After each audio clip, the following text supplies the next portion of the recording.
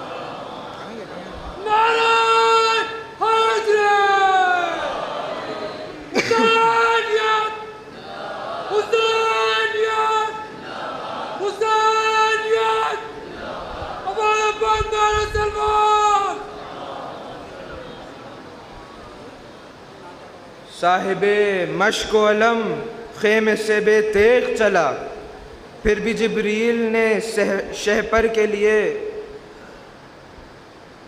پھر بھی جبریل نے شہپر کے لیے ورد پڑھا، ڈر کے خاموش ہوا اور بھی کچھ دل دھڑکا، جب ملی شیر کی آہٹ تو پکارا دریا، راہٹ تکتا تھا میں جس کی وہی سالک آیا، غصیب و گھاٹ سے بھاگو میرا مالک آیا. صلوات پڑھو.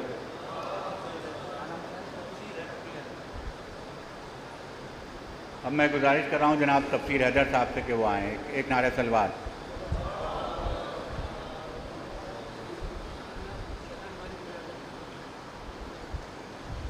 کبھی ظلم پیاسوں پہ کرنا نہ لوگو، ہو بے وطن گر وہ رلانا نہ ان کو. کبھی ظلم پیاسوں پہ کرنا نہ لوگو، ہو بے وطن گر وہ رلانا نہ ان کو. گھر آئے مہماں کی عزت و شفقت کرنا یہی ہے مرضی خدا کی. دھوکہ نہ دینا تنہا نہ کرنا، کبھی بے بسی میں نہ ستانا کسی کو. کبھی ظلم پیاسوں پہ کرنا نہ لوگو، ہو بے وطن گر وہ رلانا نہ ان کو. مارے گئے ہیں سارے صحابی، بھانجے بھتیجے بھائی پسر بھی. سوکھے گلے پر خنجر چلایا، آیا رحم نہ تھوڑا کسی کو. کبھی ظلم پیاسوں پہ کرنا نہ لوگو، ہو بے وطن گر وہ رلانا نہ ان کو. صلوات. حضرات مجلس شروع ہونے میں 2 منٹ رہ گئے ہیں. اس بیچ میں اعلانات آپ کو یاد دہانی کرا دوں کہ اس امام باڑے میں جو مجالس ہوتی ہیں ان میں یوم زینب، یوم خواتین کربلا، یوم عباس 3 اہم مجالس ہیں. اس کے علاوہ شب عاشور، شب بیداری کا سلسلہ جاری رہتا ہے. اور جو یہاں تینوں مجلسیں ہوتی ہیں غفران آپ کے امام باڑے میں، یوم زینب، یوم عباس اور یوم خواتین کربلا، اس کو مولانا قلب جواد صاحب ہی خطاب فرماتے ہیں. آج کل مولانا قلب جواد صاحب کے بیٹے قلب احمد صاحب روزانہ حسینیہ زین العابدین خان میں مجالس پڑھ رہے ہیں صبح کو 9:30 بجے، اور جانب الدولہ کی کربلا میں بھی ان کا بیان ہو رہا ہے شام 7:30 بجے. آپ حضرات سے گزارش ہے وہ ایران سے بھی فارغ التحصیل ہو کر واپس تشریف لائے ہیں قلب احمد صاحب. آپ حضرات سے گزارش ہے کہ ان کی مجالس میں شرکت فرمائیں اور ثواب داران حاصل کریں. یہاں کی مجلس کے بعد آغا باقر اور حسینیہ سید نقی صاحب میں مجالس ہوں گی. اس کے علاوہ ڈور والی گلی جو ہے وہاں بھی روزانہ مغرب کی نماز کے بعد مجلس ہو رہی ہے. آپ حضرات سے گزارش ہے کہ اس میں بھی شرکت فرمانے کی زحمت فرمائیں. جو لوگ یہاں پڑھنا چاہتے ہیں وہ اپنے نام مجھے لوٹ دے دیا کریں تاکہ لیکن میں کوشش یہ کروں گا کہ جو لوگ نہیں پڑھ سکیں ان کو پہلے موقع دوں. تو اپنے نام پہلے سے مجلس سے پہلے لکھوا دیا کریں تو پڑھ دیں گے. آپ موقع نہیں، مولانا تشریف لا چکے ہیں. ایک نعرہ صلوات.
فاتحہ.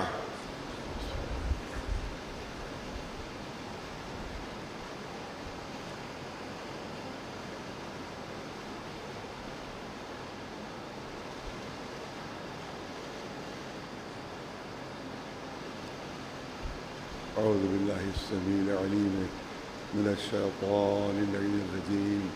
بسم الله الرحمن الرحيم. الحمد لله رب العالمين والصلاة والسلام على سيد الأنبياء والمرسلين سيدنا ونبينا وشفيع المذنبين أبي القاسم محمد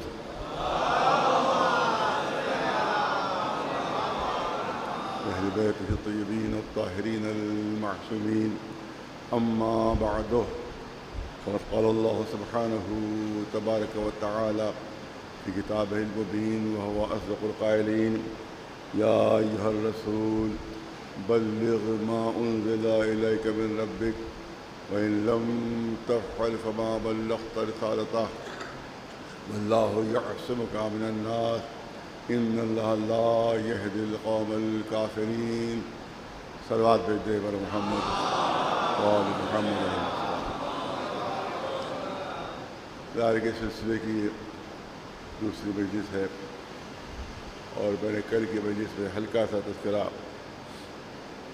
ان شخصیتوں کا کیا کہ جن کی وجہ سے ہندوستان میں اور برصغیر ہند و پاک میں علم پھیلا اور جن کی وجہ سے یہ آج عزاداری ہے. اور سب سے بڑی خصوصیت ان کی یہ تھی کہ کبھی بھی وہ حکومت کے سامنے جھکے نہیں، ہمیشہ حق بیانی کی اور ہمیشہ جو اہل بیت علیہ السلام کا راستہ اسی کو انہوں نے اختیار کیا. اس کی وجہ سے بہت سے واقعات بھی ہیں، تاریخ میں ملتے ہیں، جس سے ہمیں سبق ملتا ہے، جس سے ہمیں درس ملتا ہے، جس سے ہماری ہمت افزائی ہوتی ہے. بہت سے علماء ایسے تھے، اس زمانے میں بھی درباری علماء تھے، اس زمانے میں بھی وہ علماء تھے جو حکومتوں کی خوشامدی کیا کرتے تھے، لیکن یہ خانوادہ ایسا خانوادہ ہے کہ جنہیں کبھی کسی حکومت کی خوشامد نہیں کی، نہ کسی حکومت کے دباؤ میں آئے.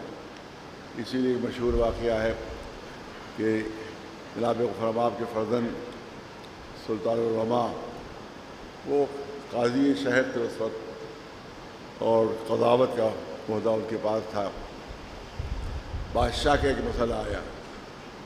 بادشاہ اس زمانے میں جو اس وقت صاحب حکومت ہے، صاحب اقتدار، اس کا مسئلہ آیا اور بادشاہ چاہتا تھا کہ اس کی طبیعت کے مطابق، اس کی پسند کے مطابق فتویٰ دیا جائے.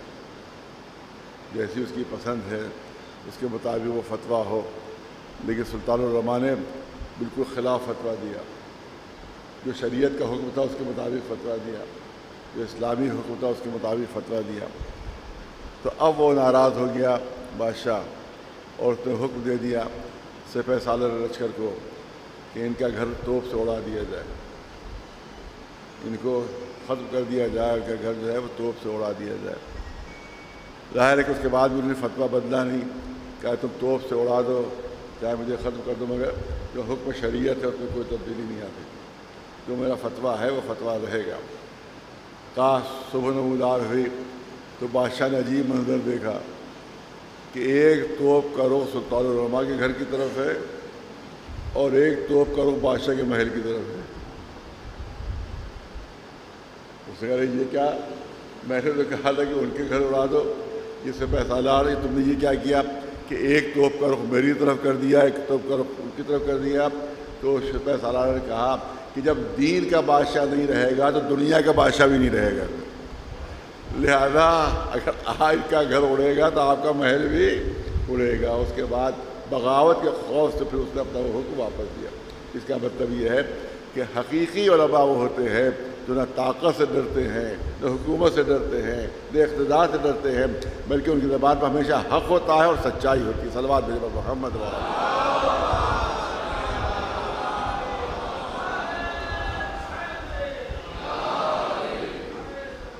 یہی وجہ تھی کیونکہ امام حسین کے ماننے والے ہیں، امام حسین کے چاہنے والے ہیں، امام حسین کے شہدائی ہیں، امام حسین کے راستے پہ چلنے والے ہیں۔ آج بھی آپ نے دیکھ لیا کہ ایک سچا حسینی کیسا ہوتا ہے، آج بھی آپ نے دیکھ لیا کہ ایک سچا کربلا کا ماننے والا کیسا ہوتا ہے، جس نے سپر پاور کو ٹھکرا دیا، جو سپر پاور سے نہیں ڈرا، جو ہر ایک کو ڈرا رہا تھا وہ خود ان سے ڈر گیا۔ ایک سلوات بھی بولنا،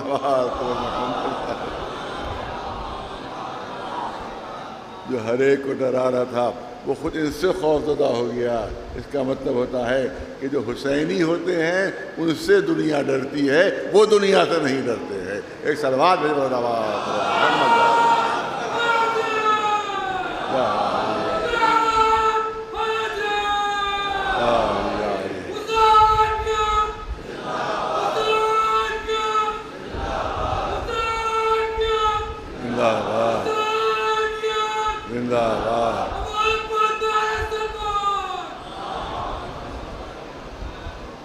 یہی پیغام اہل بیت ہے، یہی پیغام امام حسین ہے، یہی پیغام اسلام ہے۔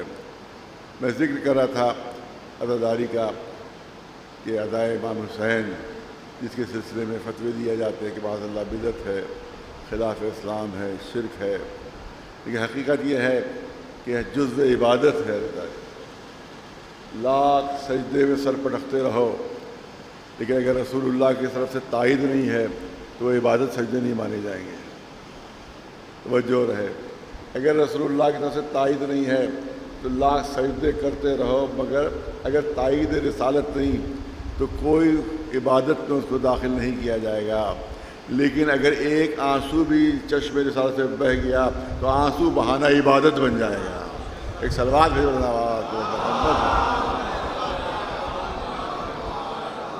آنسو بہانا عبادت ہے، گریہ کرنا عبادت ہے، سنت رسول اللہ ہے، سنت انبیاء ہے۔ صلوات محمد۔ بہت واقعات اس کے سلسلے میں ہیں، آپ سنتے بھی رہتے ہیں کہ جناب آدم امام حسین پر روئے تھے، جیسے شاید کل کسی مجلس میں عرض کیا تھا کہ جس وقت جناب آدم کی توبہ قبول نہیں ہو رہی تھی، بار بار وہ توبہ کر رہے تھے مگر توبہ قبول نہیں ہوئی، روئے بھی، گڑ گڑائے بھی مگر توبہ قبول نہیں ہوئی۔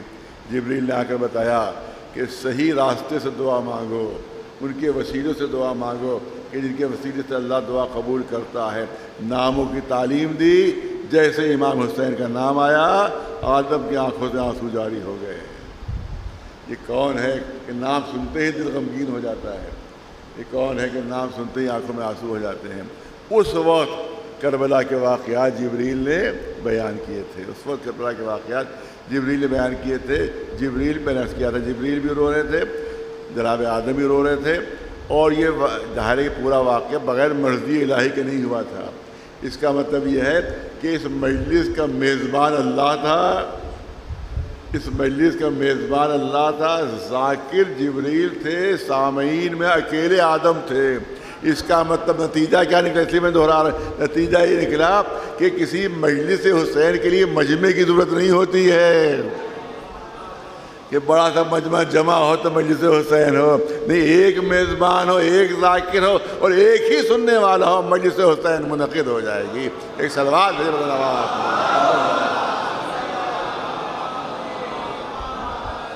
اسی طرح دوسرا مشہور واقعہ ہے کہ جس پر جناب نوح نے حکم ہوا کہ کشتی بناؤ، کشتی بناؤ، بد دعا کر رہے ہیں کال پانے والے، عذاب نازل کر. دیکھیے یہ یہاں پر اللہ کی رحمت کا مظاہرہ ہو رہا ہے.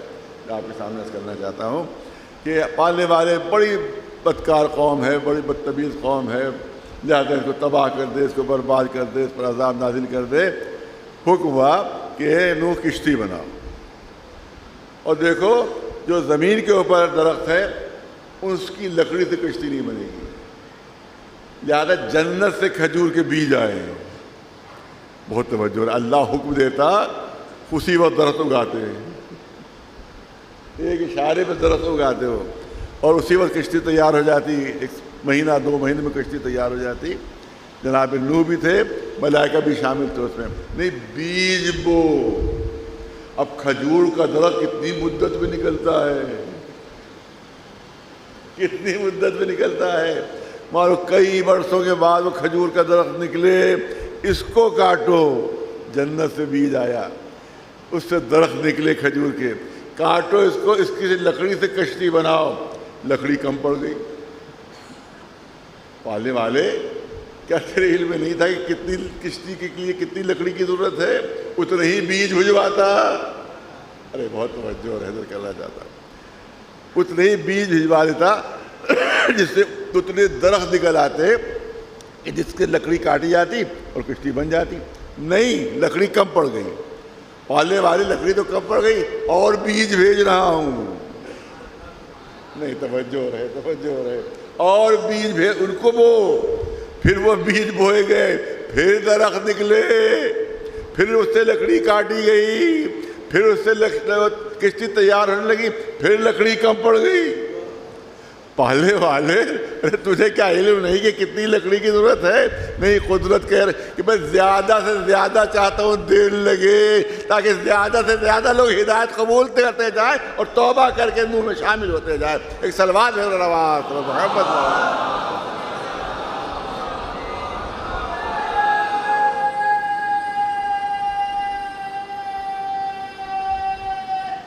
حیدری یا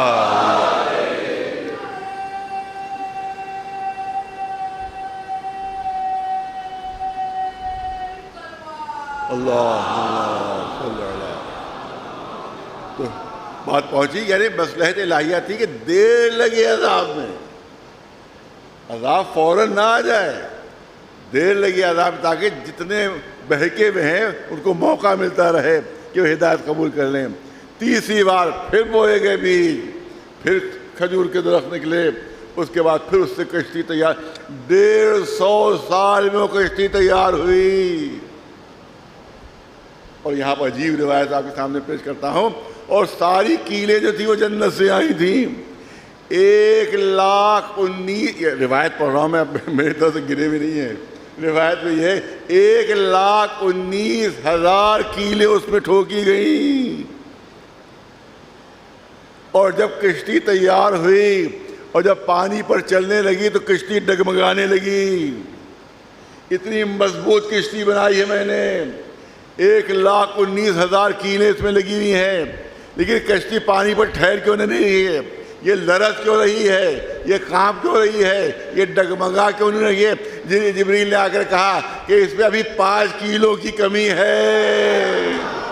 ایک صلوات میں محمد 1,19,000 کیلیں لگ چکی ہیں، مگر ابھی 5 کیلو کی کمی ہے. جب تک وہ 5 کیلیں نہیں لگیں گی یہ کشتی منزل تک نہیں پہنچے گی. یہ یوں ہی لرزتی رہے گی، یہ یوں ہی ڈگمگاتی رہے گی. جبریل 5 کیلیں لے کر آئے. ایک کیل ٹھوکی گئی، کس کے نام کی ہے؟ کہ ھذا مسمار محمد، یہ محمد کے نام کی کیل ہے. دوسری کیل ٹھوکی گئی، یہ کس کی کیل ہے؟ ھذا مسمار علی، یہ علی کے نام کی کیل ہے. تیسری کیل ٹھوکی کس کے نام کی ہے؟ ھذا مسمار فاطمہ، یہ فاطمہ کے نام کی کیل ہے. مگر کشتی ابھی تک ڈگمگا رہی تھی. ارے توجہ رہے، کشتی ابھی تک ڈگمگا رہی تھی. پھر چوتھی کیل لگی، ھذا مسمار حسن، 4 کیلیں لگ گئی کہ ابھی 1 کیل باقی ہے، اس وقت تک یہ کشتی منزل تک نہیں پہنچے گی جب تک یہ 5ویں کیل پیوست نہیں ہو جائے گی۔ ھذا مسوار علی بن حسین بن علی، ایک تلوار بھیجے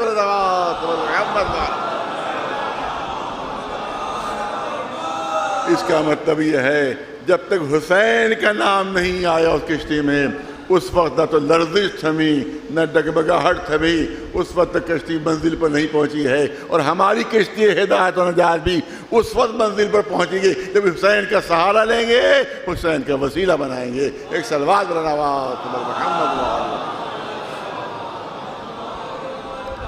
ایک صلوات بلند آواز تبر محمد اور محمد۔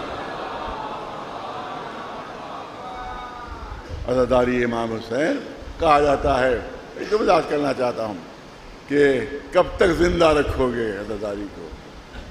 کب تک زندہ؟ 1400 سال گزر گئے، کب تک زندہ رکھو گے عزاداری کو؟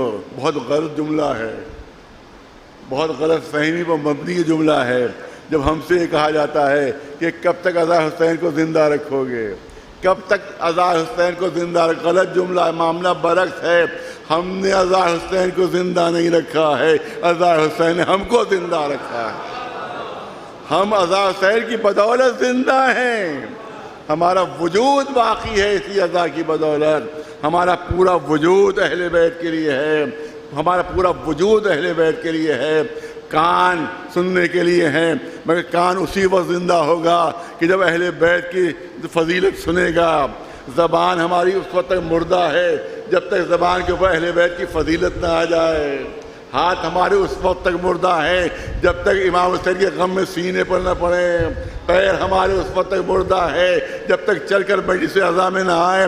ہمارا پورا وجود اس وقت زندہ ہوگا جب مجلس کے اندر ہم بیٹھے ہوئے ہوں گے۔ ایک صلوات محمد۔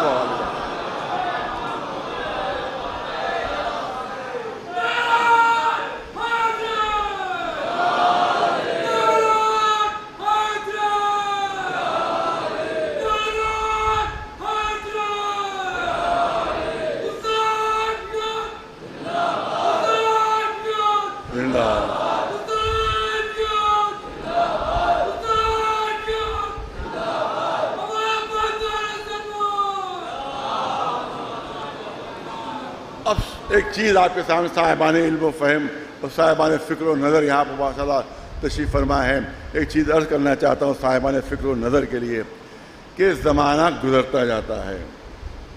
سیکنڈز جو ہیں وہ منٹوں میں تبدیل ہو جاتے ہیں، منٹس جو ہیں وہ گھنٹوں میں تبدیل ہو جاتے ہیں، گھنٹے جو ہیں وہ دنوں میں تبدیل ہو جاتے ہیں، دن جو ہیں وہ ہفتوں میں بدل جاتے ہیں، ہفتے مہینوں میں اور مہینے برسوں میں۔ دنیا پرانے واقعات بھول جاتی ہے، پرانے واقعات جو ہے ذہن سے محو ہو جاتے ہیں کیونکہ وہ ماضی کا جز ہوتے ہیں۔ کیونکہ زمانے کی 3 قسمیں ہیں، ماضی، حال اور مستقبل۔ تو انسان ہمیشہ حال کو یاد رکھتا ہے، ماضی کو بھول جایا کرتا ہے۔ ہمیشہ پریزنٹ یاد رکھتا ہے انسان، اور جو پاسٹ ٹینس اس کو بھول جایا کرتا ہے۔ یہ خصوصیت انسان کی فطرت یہ ہے یاد کرتا بھی ہے۔ مثلا جلیانوالہ باغ میں جو حادثہ ہوا تھا، کئی ہزار مار دیے گئے تھے، آج بھی یاد بنائی جاتی ہے۔ سال میں ایک بار صرف 2 گھنٹے کے لیے 2 منٹ کے لیے مون رکھا جاتا ہے پارلیمنٹ میں۔ 2 منٹ کے لیے مون، خاموش ہو کر کھڑے ہو جائیے۔ ہم جلیانوالہ باغ والوں کی جو مارے گئے تھے ان کی ہم شہادت کی یاد منا رہے ہیں۔ 2 منٹ کے لیے کھڑے ہو جائیے، خاموش۔ سب خاموش کھڑے ہو گئے، مگر کسی کی آنکھ سے ایک آنسو بھی نہیں نکلا۔ ارے توجہ چاہوں گا، کسی کی آنکھ سے ایک آنسو بھی نہیں نکلا۔ اتنا بڑا واقعہ ہوا تھا، 4000 لوگ مار دیے گئے تھے، سب بے گناہ لوگ مارے گئے تھے، لیکن 2 منٹ کے لیے مون رکھا گیا، سال میں 1 مرتبہ۔ مگر کسی کے چہرے پر غم کے آثار نہیں تھے، کسی کی آنکھوں سے آنسو نہیں نکلے۔ ناگاساکی اور ہیروشیما لاکھوں لوگ مار دیے گئے تھے، آج بھی ان کا ڈے منایا جاتا ہے، آج بھی ان کی یاد منائی جاتی ہے۔ ایک دن غم منا لیا گیا، مگر نہ چہرے پر غم کے آثار ہیں، نہ آنکھوں میں کوئی آنسو ہے۔ لیکن یہ غم کیسا ہے کہ 1400 سال گزر گئے ہیں، غم میں اضافہ ہو رہا ہے، کمی نہیں ہو رہی ہے۔ ادھر ذکر آتا ہے، آنکھوں میں آنسو آ جاتے ہیں، کیا سبب ہے اس کا؟ اس کا سبب یہ ہے کہ اگر یہ ماضی کا واقعہ ہوتا تو بھول جاتے. ارے توجہ رہے، کاش میری بات بچوں جوانوں تک پہنچ سکے. انسان پریزنٹ یاد رکھتا ہے، ماضی بھول جاتا ہے. یہ ہمیشہ کربلا ہمیشہ سے پریزنٹ ہے، پریزنٹ رہے گی اور قیامت تک پریزنٹ رہے گی. لہذا اس کو نہیں بھلایا جا سکتا، اس کو نہیں بھلایا جا سکتا. مثال پیش کر دوں تاکہ بالکل بات واضح ہو جائے. 1400 سال پہلے کوہ فاراں سے آواز بلند ہوئی تھی، لا الہ الا اللہ، لا الہ الا اللہ. 1400 سال پہلے یہ آواز بلند ہوئی تھی. کیا یہ پرانی ہو گئی آواز؟ کیا پاسٹ ٹینس ہو گیا؟ نہیں، آج بھی دنیا کہہ رہی ہے کہ اللہ کے علاوہ کوئی معبود نہیں ہے، اللہ کے علاوہ کوئی معبود نہیں ہے. اور قیامت تک یہ نعرہ گونجتا رہے گا، کیونکہ ماضی کا جز نہیں بنا ہے بلکہ حال کا پارٹ ہے، پریزنٹ کا پارٹ.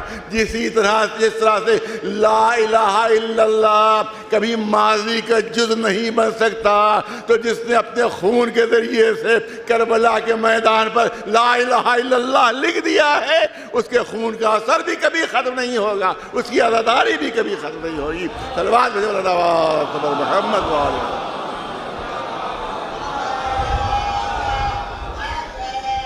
یا علی یا علی.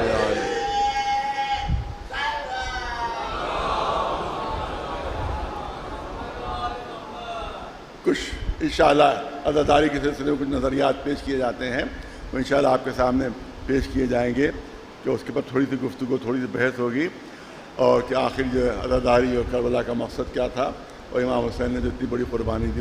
آج میں چاہتا ہوں کہ جو زیارت امام حسین کے جو ثواب ہے، وہ خود امام حسین کے نام لینے کا جو ثواب ہے وہ پیش کر دیا جائے. صلوات بھیجے بر محمد.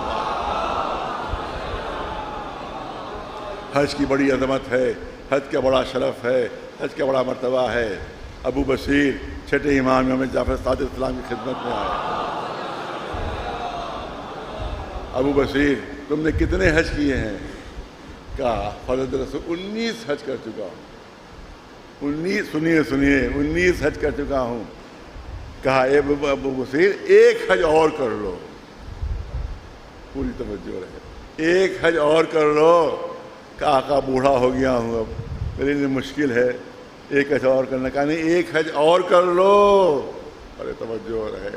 ابو بصیر نے کہا آقا اتنی تاکید کیوں کر رہے ہیں آپ کہ ایک حج اور کر لو؟ کیا اس لیے کر رہا ہوں اس لیے تاکید کر رہا ہوں کہ اگر 20 حج ہو جائیں گے تو ایک زیارت حسین کے ثواب مکمل ہو جائے گا. ایک صلوات بھیجے بلند آواز.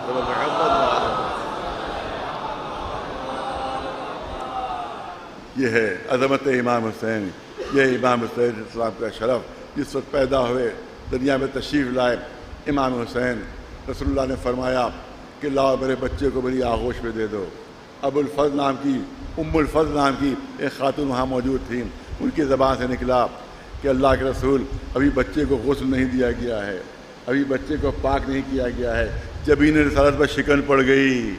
اے ام الفضل، تمہاری یہ جرأت، تمہاری یہ ہمت کہ تم میرے بچے کو پاک کرو گی، تم اسے پاک کرو گی جسے اللہ نے پاک و پاکیزہ پیدا کیا ہے. صلوات علی محمد وعلیہ. جلدی عرض کروں، جو تمام اہل سنت کی کتابوں، شیعہ ایک واقعہ بھی ایسا نہیں جو صرف شیعوں کے ساتھ مخصوص ہو. وہ واقعات آپ کے سامنے چند منٹ پہ آپ کے سامنے پیش کرنا ہے جو تمام شیعہ سنی کتابوں میں وہ تمام واقعات موجود ہیں. عید کا دن تھا، نئے کپڑے آئے جنت سے، بچوں نے پہنے. اس کے بعد فرما رہے ہیں بچے کہ نانا سب کے پاس سواری ہے، میرے پاس سواری نہیں ہے. کہا آؤ میرے کاندھے پہ سوار ہو جاؤ. اور سوار گھوڑا بنے بچوں کے لیے، امام حسن امام حسین کے لیے گھوڑا بنے. اور اس کے بعد بازار میں آئے. لوگ سمجھتے ہوں گے گھر کا واقعہ ہے، نہیں، اگر گھر کا واقعہ ہوتا تو گواہ کہاں سے ملتے؟ ارے توجہ رہے. اگر گھر کے اندر کا واقعہ ہوتا تو گواہ کہاں سے ملتے؟ لوگوں نے دیکھا اور دیکھ کر کہا کہ کیا اچھی سواری ہے، کیا اچھی سواری ہے. رسول نے فرمایا ارے سواری نظر آ رہی ہے، سوار نظر نہیں آ رہے. ایک صلوات بھیجے محمد وآلہ۔ اس سے اندازہ کیجئے کیا عظمت ہے، کیا شرف ہے، کیا مرتبہ ہے۔ پوری توجہ ہے یہ واقعہ آپ کے بعد پڑھا جاتا ہے آپ کے سامنے، لیکن ذرا سی اس میں ہلکی سی تفصیل ہے جو ذرا سا الگ کر دیتی ہے اس واقعے کو، جو میں آپ کے سامنے پیش کرنا چاہتا ہوں۔ آپ برابر یہ واقعہ سنتے ہیں کہ رسول اللہ خطبہ دے رہے تھے اور امام حسین داخل ہوئے اور دامن میں پیر جو الجھا تو اب گرنے والے تھے۔ رسول نے خطبہ چھوڑا اور اس کے بعد دوڑ کر آگے بڑھے اور حسین کو اٹھا لیا۔ اس کے ابتدا میں بھی کچھ جملے ہیں، وہ میں آپ کے سامنے پیش کرنا چاہتا ہوں۔ وہ ابتدا میں جملے یہ ہیں کہ روزانہ امام حسین، رسول کی سیرت یہ تھی کہ گھر پر جاتے تھے شہزادی کے، آواز دیتے تھے، بچے آواز پر نکلتے تھے، ایک بچے کو گود میں لیتے تھے، ایک بچے کی انگلی پکڑ مسجد تک لے جاتے تھے۔ یہ روز کا معمول تھا، مگر ایک دن عجیب واقعہ ہوا، رسول گھر کے سامنے نہیں رکے، شہزادی کے گھر کے سامنے نہیں رکے، نہ بچوں کو ساتھ لیا بلکہ تنہا مسجد میں آ گئے، ممبر پر بیٹھ گئے، خطبہ دینے لگے۔ بچے انتظار کر رہے ہیں کہ نانا آئیں گے، ہمیں بلائیں گے، ہم ساتھ میں جائیں گے، مگر نانا نہیں آئے۔ لہذا بچے اب خود شوق میں گھر سے نکلے، اور کیونکہ تھوڑی تاخیر ہو گئی تھی لہذا دوڑتے ہوئے چلے۔ لیکن پورا منصوبہ الہی کے تحت کام ہو رہا ہے۔ جو رسول روز رکتے تھے، نہیں توجہ ہے، جو روز رکتے تھے نہیں رکے، بچوں کو نہیں بلایا، تنہا مسجد میں چلے گئے۔ جب بچوں نے انتظار کیا اور نانا نہیں رکے اور معلوم مسجد میں پہنچ گئے ہیں، دونوں بچے باہر نکلے، آگے آگے حسین، پیچھے پیچھے امام حسن۔ جیسے ہی اندر داخل ہوئے، اس وقت روایت کہتی ہے کہ دامن میں جو پیر جو الجھا تو ایسا تھا کہ حسین گرنے والے ہیں۔ رسول خطبہ دے رہے تھے، احکام شریعت بیان کر رہے تھے، حدیث فرما رہے تھے، حدیث رکی، خطبہ رکا، احکام شریعت رکے، رسول اترے، دوڑ کر آگے بڑھے، حسین کو اپنی آغوش میں لے لیا۔ اے اللہ کے رسول، آپ تو حدیث بیان کر رہے تھے، یہ حدیث کو درمیان میں کیوں چھوڑ دیا؟ یہ حدیث کا سلسلہ کیوں منقطع کر دیا؟ تو ارشاد فرمائیں گے تمہیں نہیں معلوم کہ جب قرآن سامنے آ جاتا ہے تو حدیثیں رک جایا کرتی ہیں۔ میں حدیث بیان کر رہا تھا، سامنے سے قرآن ناطق آ رہا تھا۔ ایک صلوات بھیجے محمد۔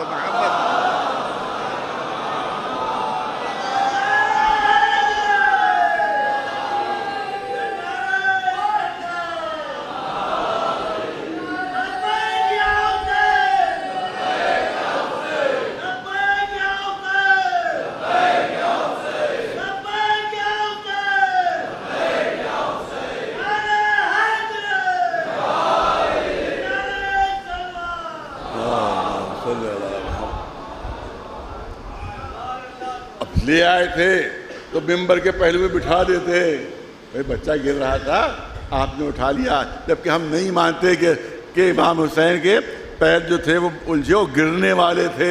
ارے گرتوں کو سنبھالنے کے لیے آیا ہو، وہ خود نہیں گر سکتا۔ لہٰذا جو کچھ بھی ہو رہا تھا منصوبہ الہی کے مطابق ہو رہا تھا، تاکہ اصحاب پہچان لیں کہ حسین کی منزل کیا ہے، ان کا مرتبہ کیا ہے، ان کا شرف کیا ہے۔ اب لے کر ممبر پر آ گئے، آغوش میں حسین بیٹھے ہوئے ہیں، اب حسین کے فضائل بیان ہونے لگے۔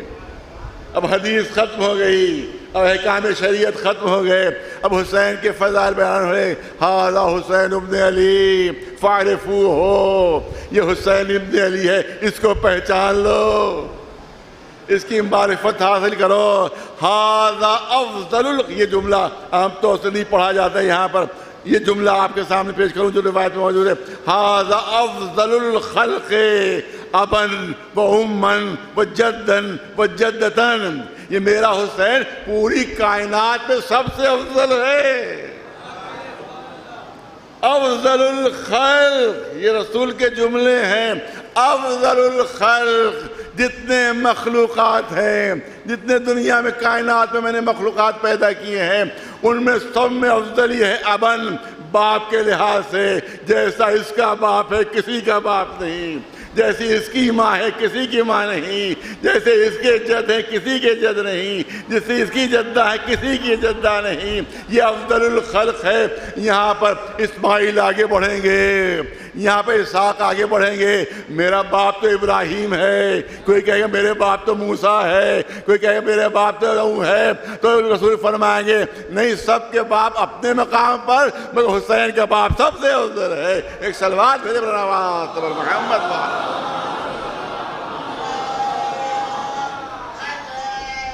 یا علی یا علی۔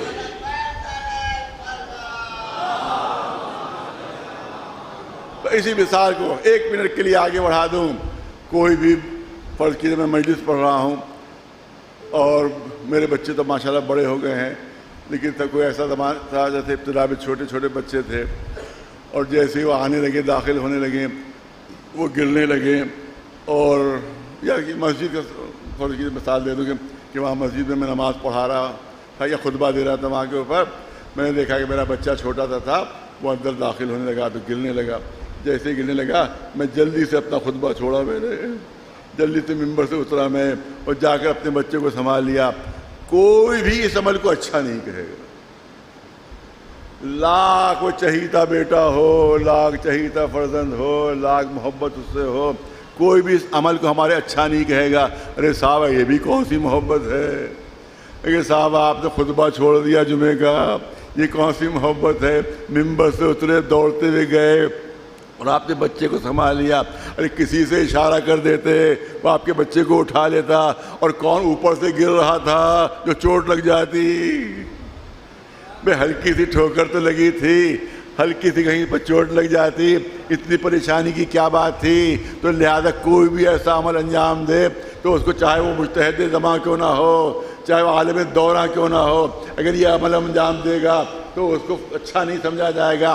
لیکن مثال بدلنا چاہتا ہوں، میں مسجد میں خطبہ دے رہا ہوں، سامنے ایک الماری رکھی ہوئی ہے کہ جس کے اوپر ایک قرآن رکھا ہوا ہے، میں نے دیکھا کہ ہلکا سا کسی کا ٹھسکا اس کو لگ گیا، قریب ہے کہ قرآن زمین پر گر جائے، قریب ہے کہ قرآن زمین پر گر جائے، سب کی پیٹھ جو ہے وہ قرآن کی طرف ہے، میرا چہرہ قرآن کی طرف ہے، میں سامنے دیکھ رہا ہوں، دوسروں سب کی پشت ہے، اگر میں کسی سے اشارہ کروں گا جب تک وہ اٹھے گا، جب تک وہ متوجہ ہوگا، اس وقت قرآن زمین پر آ جائے گا، لہذا میں نے فوراً میں ممبر پر اتروں گا، خطبہ چھوڑوں گا، دوڑ کر آگے بڑھ کر گرتے ہوئے قرآن کو سنبھال لوں گا۔ اب اس عمل کو کوئی برا نہیں کہہ سکتا، کہ قرآن زمین پر اگر گر جاتا تو قرآن کی توہین ہو جاتی، اس لیے رسول حسین کے لیے نہیں اترے تھے، گرتے ہوئے قرآن کے لیے اتر رہے ہیں اور اس کو سنبھال رہے ہیں۔ ایک صلوات بھیج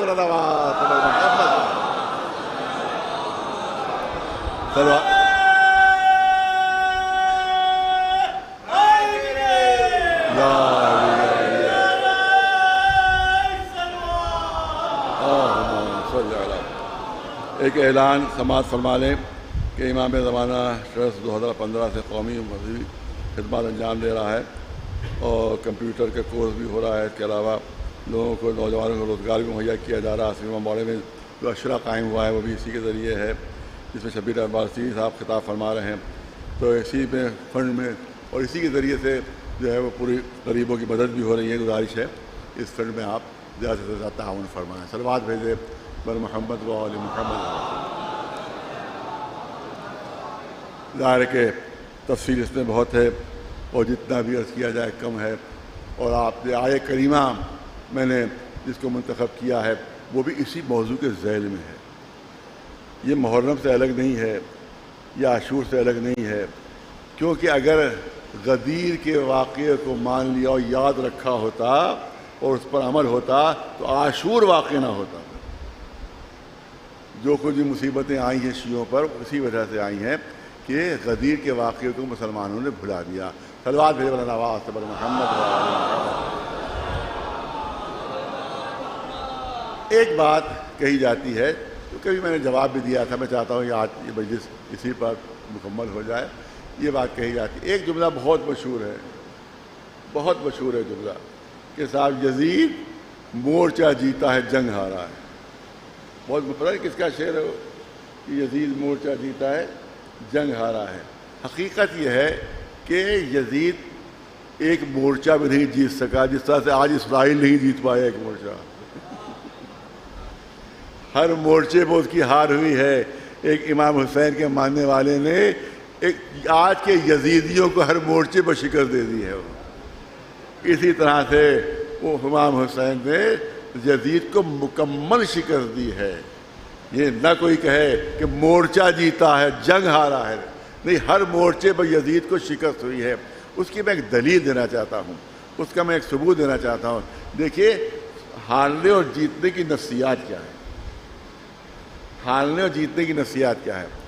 اگر کوئی فرض کیجیے یہاں ماشاءاللہ بچے موجود ہیں, تو اگر کوئی بچہ کسی امتحان میں اگر فرسٹ کلاس پاس ہو جائے اور اس کے بعد اس کی تمنا یہ ہوگی کہ زیادہ سے زیادہ لوگوں کو معلوم ہو کہ مجھے میرٹ لسٹ میں آ گیا ہوں, زیادہ سے زیادہ لوگوں کو خبر ہو. لہذا اگر کوئی مہمان آئے گا گھر میں تو وہ بچہ ٹہلتا رہے گا آس پاس کہ کبھی میرا ذکر ہو جائے, میرا تذکرہ ہو جائے. ماں باپ کو اشارہ کرے گا کہ یہ تو بتائیے کہ مجھے کتنے نمبر ملے ہیں, یہ تو بتائیے کہ میری ٹیسٹ میں وہاں پر کہاں پر میں آیا ہوں. یہی نہیں بلکہ ماں باپ بھی ہر پھر کے بیان کر دیں گے کہ دیکھیے میرا بچہ آج کتنے زبردست نمبر لایا ہے, اور سب لوگ تعریف بھی کریں گے کہ ہاں بھائی بہت آپ کا کامیاب بچہ ہے, بہت ہی ہونہار بچہ ہے. تو اس کا مطلب یہ ہے کہ جو فاتح ہوتا ہے اس کی تمنا یہ ہوتی ہے کہ زیادہ سے زیادہ تذکرہ ہو, زیادہ سے زیادہ ذکر ہو, دنیا میں زیادہ سے زیادہ بات پھیلے. لیکن اگر کوئی ہار جائے تو اس کی تمنا یہ ہوتی ہے کہ ذکر نہ ہونے پائے, اس کی تمنا یہ ہوتی ہے کہ کوئی تذکرہ نہ ہونے پائے. لہذا اگر بچہ فیل ہو گیا تو مہمان آتا ہے تو چھپ جاتا ہے وہ کہ کہیں یہ ذکر نہ ہو جائے, کہیں مہمان پوچھ نہ لے کہ آپ نے بیٹے نے امتحان دیا تھا رزلٹ کیا ہوا. لہذا اگر کوئی پوچھنے بھی لگتا ہے تو ماں باپ ٹال جاتے ہیں, ارے ذرا چائے پی لیجیے تو بتاتے ہیں, یہ بسکٹ کھا لیجیے تو بتاتے ہیں. تو اس کا مطلب یہ ہے کہ ہار کی نفسیات یہ ہے کہ بات کو چھپایا جائے, اس پر پردہ ڈالا جائے, اور جیت کی نفسیات یہ ہے کہ زیادہ سے زیادہ بیان کیا جائے. تو اب مجھے یہ بتاؤ کہ ذکر حسین چھپانے کی کون کوشش کر رہا ہے اور کون دنیا میں بیان کرنے کی کوشش کر رہے ہیں. تو جو بیان کر رہے ہیں وہ فاتح ہیں, جو چھپانے کی کوشش کرنا وہی شکست خوردہ ہے. ایک صلوات بھیجے مولانا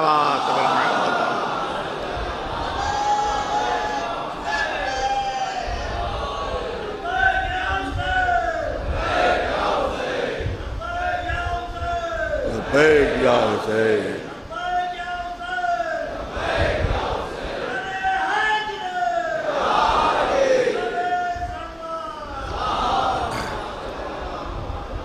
ایک بات اور کہی جاتی ہے, ارے صاحب اللہ ارحم الراحمین ہے. میں بچوں اور جوانوں کے لیے زیادہ عرض کر رہا ہوں تاکہ ان کے سامنے, بچوں کے سامنے یہ باتیں جوانوں کے سامنے زیادہ پیش ہوتی ہیں تو ان کو جواب میں مشکل ہو جاتی ہے. ارے صاحب اللہ ارحم الراحمین ہے, اللہ تو بہت زیادہ بخشنے والا ہے. تو ہو سکتا ہے کہ وہ یزید کے گناہ کو معاف کر دے, یزید کے گناہ کو معاف, لعنت نہ بھیجیے, یزید کے گناہ کو معاف کر سکتا ہے اللہ, لعنت نہ بھیجیے اس کے اوپر, یزید پر لعنت نہ بھیجیے. اللہ ارحم الراحمین ہے, یزید کے گناہ کو معاف کر سکتا ہے. تو میں پوچھنا ہی چاہتا ہوں کہ یزید جیسے مجرم کے گناہ کو, کہ جس نے نواسے رسول کو قتل کروایا ہو, جس نے ان کو پیاسا شہید کروایا ہو, تم کہتے ہو کہ اللہ ارحم الراحمین ہے, اللہ اس کے گناہ کو معاف کر سکتا ہے. تو جب یزید کا گناہ معاف ہو سکتا ہے تمہاری نظر میں, تو ہماری لعنتوں کو بھی اللہ معاف کر دے گا. ایک صلوات بھیجے محمد.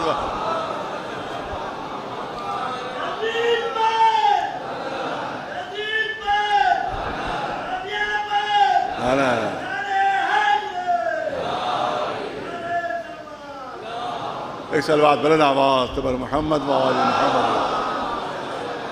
اب ایک جواب آپ کے سامنے پیش کرنا چاہتا ہوں جو میرا جواب نہیں ہے بلکہ خواجہ نظام الدین اولیاء, ان کے سجادہ نشین تھے خواجہ حسن نظامی, یہ ان کا جواب ہے جو میں آپ کی خدمت میں پیش کرنا چاہتا ہوں. ان کے سامنے کسی نے کہا, کوئی آیا مسلمان کہا کہ صاحب دیکھیے آپ لوگ یزید کو کیوں برا کہتے ہیں, یزید پر کیوں لعنت بھیجتے ہیں. ارے یزید تو 2000 میل دور بیٹھا ہوا تھا, اگر لعنت بھیجنا ہے تو شبر پر بھیج دیجئے، لعنت بھیجنا ہے تو عمر سعد پر بھیج دیجئے، لعنت بھیجنا ہے تو ابن زیاد پر جو وہاں موجود تھے، اور یزید تو ہزاروں میل دور بیٹھا تھا، اس کے اوپر کیوں لعنت بھیجی جاتی ہے، اس کو کیوں برا بھلا کہا جاتا؟ اب یہ جملے ان کے ہیں جو آپ کے سامنے نقل کرنا چاہتا ہوں۔ خواجہ حسن نظامی نے کہا، جب اس نے کہا کہ یزید کو کیوں برا کہہ رہے ہیں، وہ تو سینکڑوں میل دور بیٹھا تھا، اگر برا ہی کہنا ہے تو ان قاتلوں کو کہیے جو کربلا میں موجود تھے، شبر کو برا بھلا کہہ سکتے ہیں، عمر سعد کو، حجاج کو، خولی کو، ابن زیاد کو، ارے یزید تو سینکڑوں میل دور بیٹھا تھا، اس کو کیوں برا بھلا کہتے ہیں؟ تو ان کا جملہ سن لیجئے، انہی نے فرمایا اے شخص ایسا لگتا ہے کہ تیری عقل جو ہے وہ کتے سے ہی بدتر ہے، تیری عقل کتے سے ہی بدتر معلوم دیتی ہے۔ وہ بگڑ گیا، ارے آپ میری بات کا جواب نہیں دے رہے اور مجھے کتا بنا رہے بلکہ کتے سے ہی بدتر۔ کہا یہ آپ نے کیوں کہا؟ کہا دیکھ، اگر کتے پر کوئی ڈھیلا مارتا ہے، اگر کتے پر کوئی ڈھیلا مارتا ہے تو وہ ڈھیلے کو نہیں دیکھتا ہے کتا، وہ اس ہاتھ کو دیکھتا ہے جس نے ڈھیلا پھینکا۔ ارے کتے میں تو اتنی عقل ہے، تجھ میں اتنی بھی عقل نہیں ہے کہ یہ دیکھے کہ کس کے بھیجے ہوئے تھے اور اصل قاتل کون تھا۔ ایک سلوات بھیجو محمد، ایک سلوات بلند آواز تبر محمد وآل محمد۔ اور ایک بہت ہی محکم دلیل بہت بڑے سنی عالم نے پیش کی ہے، میں آپ کے سامنے کرنا چاہتا ہوں، انشاءاللہ جواب ہو جائے گا۔ ڈاکٹر طہ حسین، یہ مصر کے بہت بڑے عالم، بعد میں نابینا ہو گئے تھے وہ، لیکن ان کی بڑی کتابیں ہیں، اور علی و بنوح نام کی ان کی کتاب ہے جس میں انہوں نے یہ چیز درج کی ہے۔ انہی نے کہا اس پر کہ لوگ کہتے ہیں کہ یزید کے کوئی ہاتھ اس میں نہیں تھا امام حسین کے قتل میں، امام حسین شہادت میں یزید کا کوئی ہاتھ نہیں تھا، ابن زیاد نے قتل کروایا تھا اور عمر سعد نے قتل کیا تھا۔ تو انہوں نے کہا دیکھیے ایک چیز، ایک قانون میں بتا دیتا ہوں، اس سے آپ پرکھ کر دیکھ لیجیے، ایک کسوٹی میں بیان کر رہا ہوں، اس کو پرکھ کر دیکھیے، یہ کسوٹی اگر پوری اترتی ہے تو یزید خطا مال نہیں ہے، اور اس کسوٹی پہ اگر پورا نہیں اترتا ہے تو یزید خطا مال ہے۔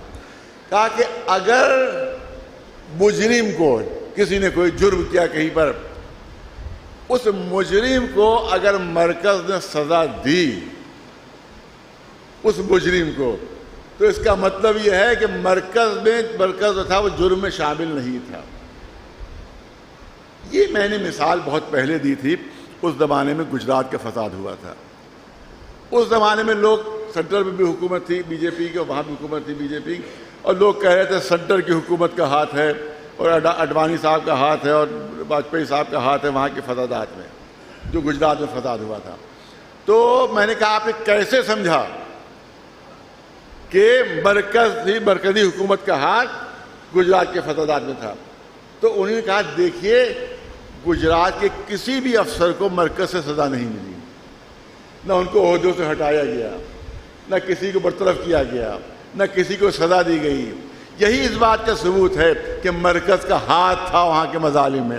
اس کا مطلب یہ ہے کہ اگر مرکز سزا نہ دے مجرموں کو تو اس کا مطلب ہے کہ مرکز بھی مجرم ہے۔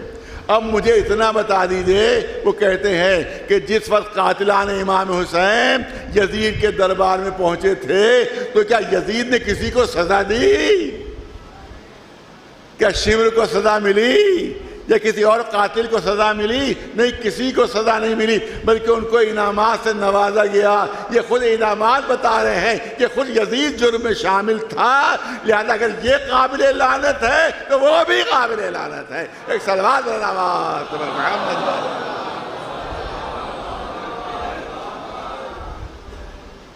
ظاہر ہے کہ ایک پہلی بطورت کرنا آپ کے سامنے، اور جو بات کہی جاتی ہے خاندانی جنگ، دو شہزادوں کی جنگ، خاندانی جنگ کہی جاتی ہے۔ ایک ہمارے بہت مشہور شخصیت تھے، ابھی اس کو نکال دیا گیا، انہوں نے بھی یہی جملہ کہا تھا کہ خاندانی جنگ تھی۔ پورے خود بہت توجہ رہے، بس آخری جملہ کرنا چاہتا ہوں، پوری پڑھا لکھا مجمع میرے سامنے ہے، لہٰذا ویسی گفتگو میں آپ کے سامنے پیش کر رہا ہوں کہ پورے جتنے بھی خطبے امام حسین کے ہیں مدینے سے لے کر کربلا تک، کسی خطبے میں آپ یہ دکھا دیجئے کہ بنی امیہ کا نام لیا ہو امام حسین نے، کسی ایک خطبے میں دکھا دیجئے چیلنج کے ساتھ کہ کیونکہ بنی امیہ ہمارے دشمن کا خاندانی جنگ تھی، بنی ہاشم بنی امیہ سے جنگ تھی، لہذا یزید نے امام حسین کو قتل کر دیا، خاندانی خصومت تھی، خاندانی جنگ تھی۔ کسی ایک خطبے میں امام حسین کے بتا دیے، سینکڑوں خطبے دیے ہیں انہی نے، وہاں سے مدینے سے لے کر کربلا، ایک کسی خطبے میں بنی امیہ کا تذکرہ نہیں، یزید کے باپ کا تذکرہ نہیں، کوئی کہے باپ کی دشمنی میں ہو رہا تھا، نہ بنی امیہ کا تذکرہ۔ ہمیشہ امام حسین یہی کہتے نظر آ رہے ہیں، فاسق ہے، فاجر ہے، شرابی ہے، اسلام کا دشمن ہے، اس لیے میں اس کے خلاف کھڑا ہوا ہوں۔ اس کا مطلب یہ خاندان کی بات نہیں کی تھی، کیریکٹر کی بات کی تھی۔ ارے کاش میری بات پہنچ سکے، خاندان کی بات نہیں کی تھی، کیریکٹر کی بات کی تھی کہ اسلام کے خلاف اس کا کیریکٹر ہے، اس کا کردار اسلام کے خلاف ہے، وہ اسلام کے نام پر دھبا ہے، اس لیے حسین کھڑے ہو گئے ہیں۔ اس کا مطلب ہے کہ کہیں خاندان کا نام نہیں لیا، کہیں خاندان کا نام امام حسین نے نہیں لیا، صرف یزید کے کیریکٹر پر گفتگو کی ہے، کیونکہ شرابی ہے، کیونکہ فاسق ہے، کیونکہ فاجر ہے، کیونکہ تخت حکومت پر بیٹھنے کا لائق نہیں ہے، رسول کا جانشین بننے کے لائق نہیں ہے، لہذا میں اس کے خلاف کھڑا ہوا ہوں۔ کہیں بھی خاندان کی گفتگو نہیں کی۔ خاندان کی گفتگو کس نے کی؟ بہت توجہ، خاندان کی گفتگو یزید نے کی ہے۔ جب کٹے ہوئے سر دربار میں آئے ہیں تو پہلا جملہ یزید کا تھا کہ اگر میرے بدر کے آباء اجداد زندہ ہوتے تو مجھے مبارکباد دیتے کہ میں نے کیسے ان کا بدلہ لے لیا۔ حسین نے خاندان کی بات نہیں کی، یزید نے خاندان کی بات کہی، لہذا اگر کوئی کہتا ہے کہ خاندانی جنگ ہے تو وہ یزید کا ماننے والا ہے، اور ہم کہتے ہیں یہ کردار کی جنگ تھی، وہی حسینی موقف ہے۔ ایک سلوات بھیجے مولانا ایک سلوات بلند آواز تمہر محمد۔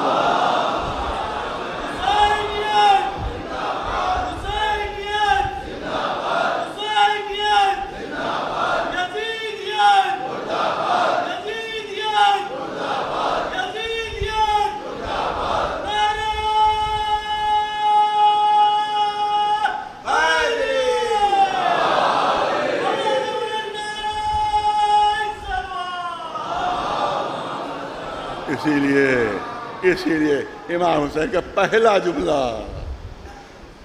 جملہ یہی تھا کہ جب مدینے سے چلے ہیں، اے میرے نانا کے دین،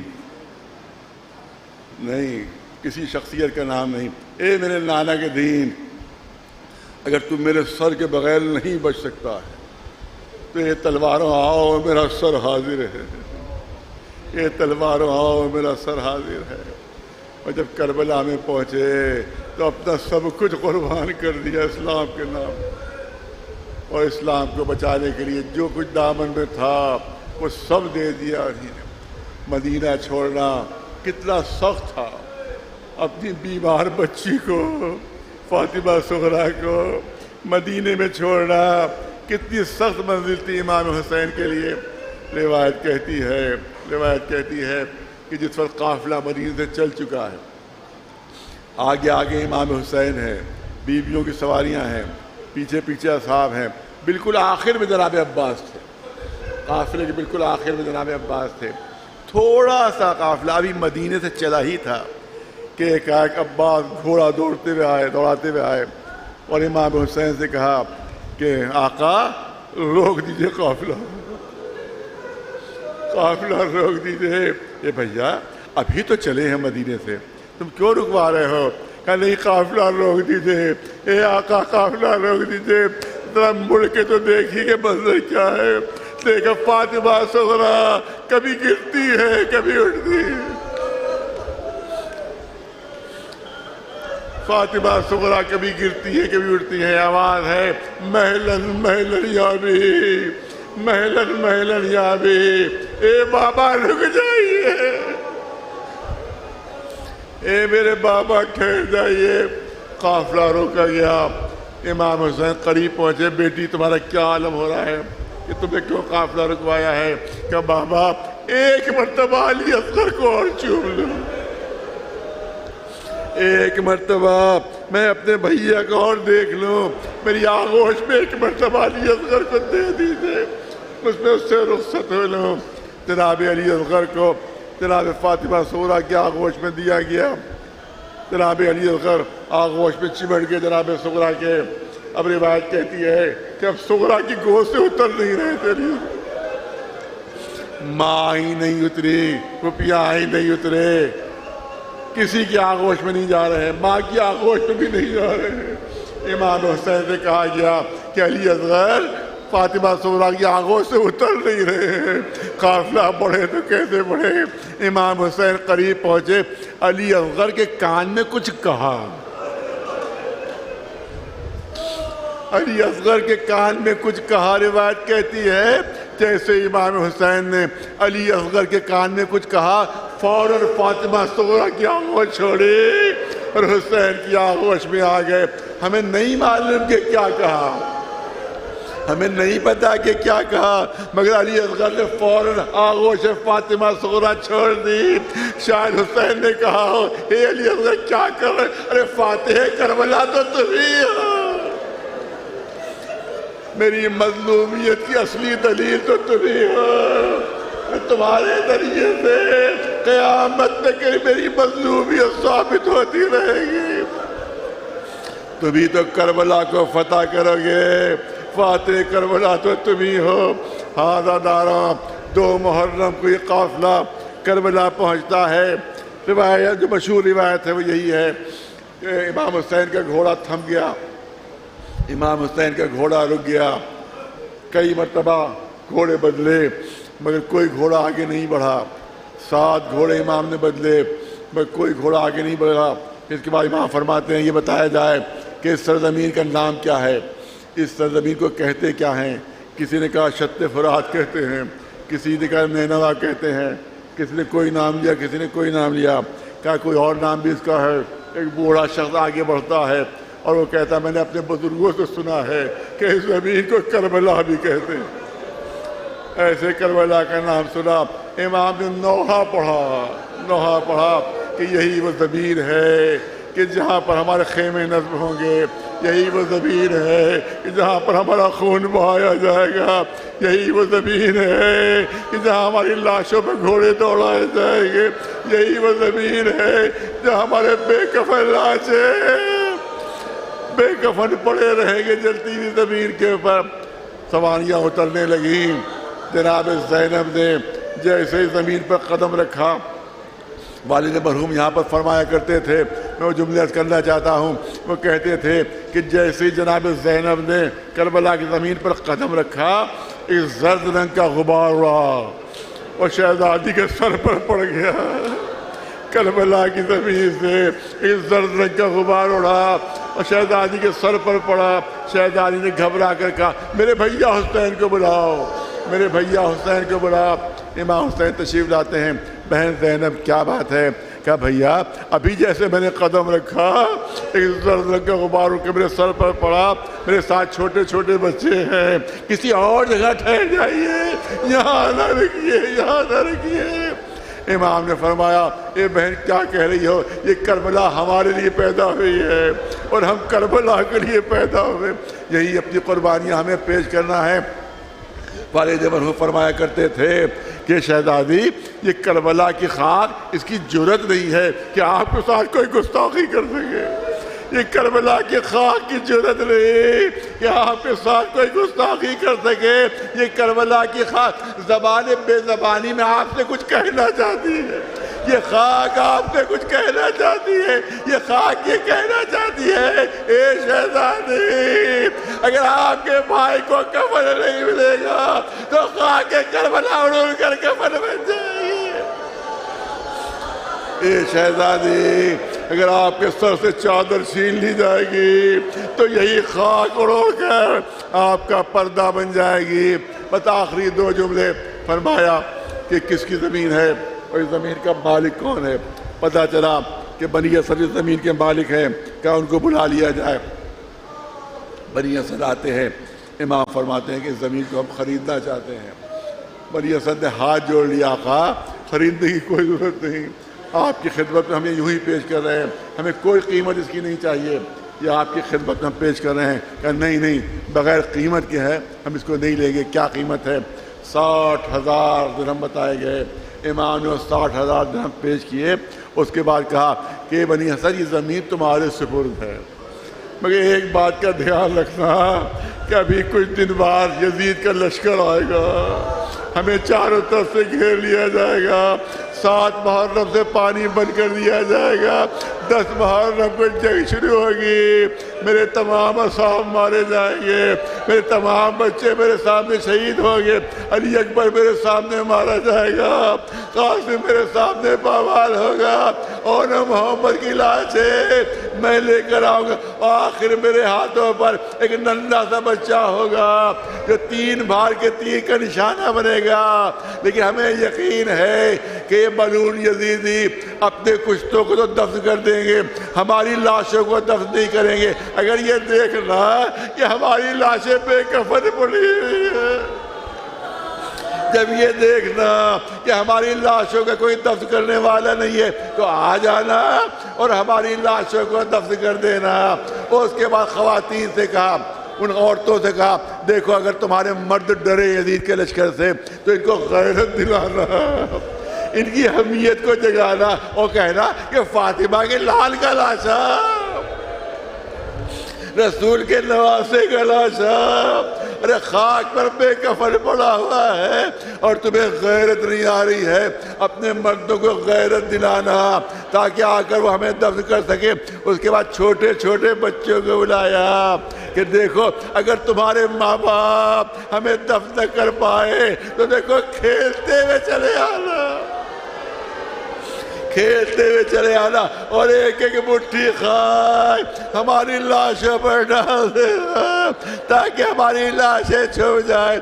اتنا اہتمام، لیکن تاریخ کہتی 3 دن تک لاشیں ریگے گھر پر بے کفن پڑے رہے.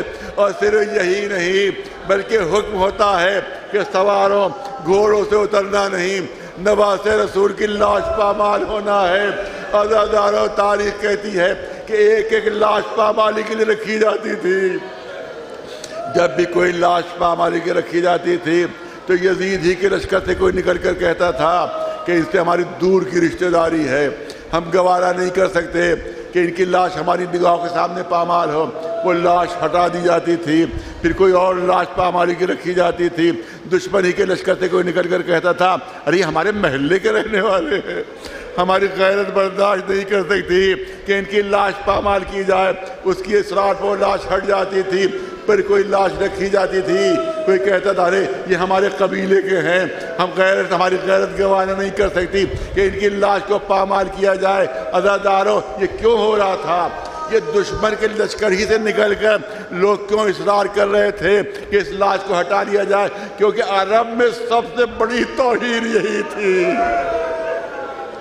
عرب میں سب سے بڑی توہین یہی تھی کہ کسی کی لاش کو گھوڑوں سے پامال کیا جائے. روایت کہتی ہے کہ ایک ایک کر کے ساری لاشیں ہٹ گئی، پھر ایک لاش میدان میں پڑی رہ گئی. کوئی آگے بڑھ کر نہیں کہتا تھا کہ اس کو بھی پامال نہ کرو، اسے فاطمہ نے چکیاں پیس کر پالا ہے، یہ نواز رسول ہے، یہ علی کا لال ہے. ادھر کے گھوڑے ادھر، ادھر کے گھوڑے ادھر، درمیان میں لاش حسینی. روایت کہتی ہے صرف ایک زینب تھی جو اپنے کو گھوڑوں کی ٹاپوں میں ڈالے دے رہی تھی. ارے مجھے پامال کر دو، میرے بھائی کو پامال نہ کرو. امام زمانہ نے فریاد کی ہے، امام زمانہ نے فریاد کی ہے.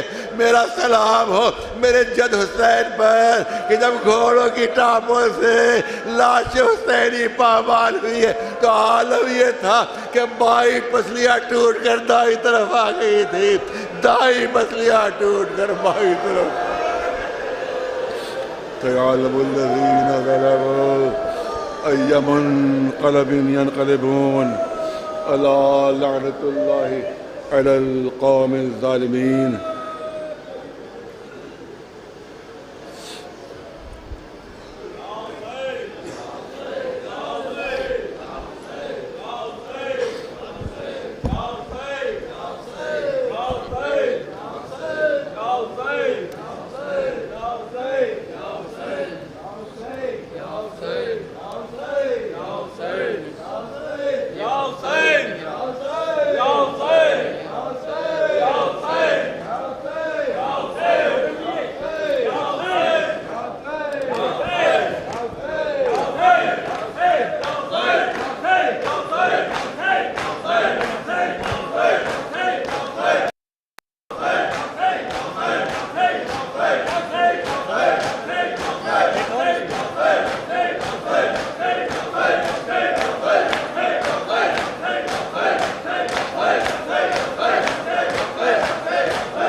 علیک ابا عبداللہ، السلام علیک ابن رسول اللہ، السلام علیک یا امیر المومنین، السلام علیک فاطمہ الزہراء سیدۃ النساء العالمین، السلام علیکم ابو الفضل عباس ابن امیر المومنین من شہداء کربلا ورحمۃ اللہ وبرکاتہ، السلام علیک یا غریب الغرباء، السلام علیک یا معین الضعفاء والفقراء، السلطان یا والحسن علی ابن موسیٰ الرضا، روح جسم لک الفداء ورحمۃ اللہ وبرکاتہ، السلام علیک یا مولاي یا صاحب العصر والزمان، الامان الامان الامان، السلام علیک یا شریک القرآن، السلام علیک یا خلیفۃ الرحمن، السلام علیک یا امام الانس والجان، عجل اللہ تعالی فرجک وسهل اللہ مخرجک وظہورک، السلام علیک ورحمۃ اللہ وبرکاتہ.